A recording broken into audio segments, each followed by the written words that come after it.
అందరికీ ఈరోజు 78వ స్వాతంత్ర దినోత్సవ శుభాకాంక్షలు తెలియజేస్తూ ఈ స్వాతంత్ర దినోత్సవం దేశమంతటా ఇవాళ అందరికీ పండుగ రోజు.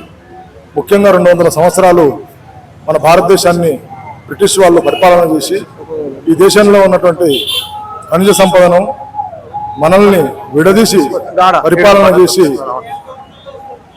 మనల్ని బానిసలుగా, మన దేశంలోనే మన ప్రజలను బానిసలుగా చేసినటువంటి రోజు.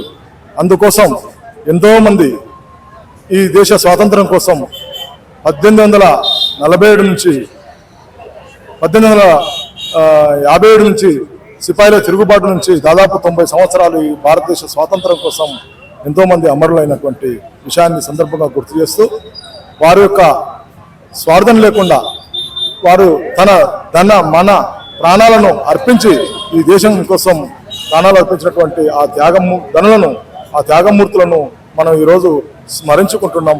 భవిష్యత్ తరాలకు కూడా వారి యొక్క స్ఫూర్తిని ఈ దేశం విభజన కాకుండా ఈనాటి యువకులకు, విద్యార్థులను చైతన్యవంతం చేయాల్సినటువంటి అవసరం ఉందని చెప్పేసి తెలియజేస్తూ, అదేవిధంగా ఆ మహనీయులను మనం ఈ సందర్భంగా గుర్తు చేసుకుంటూ ఆ మహనీయుల అడుగుజాడల్లో నడవాలని చెప్పేసి యువతకు, విద్యార్థులకు, మన దేశ ప్రజలకు అందరికీ తెలియజేస్తూ ఈ అవకాశం ఇచ్చినందుకు ప్రత్యేక అభినందనలు తెలియజేస్తున్నాను. జై హింద్, జై భారత్.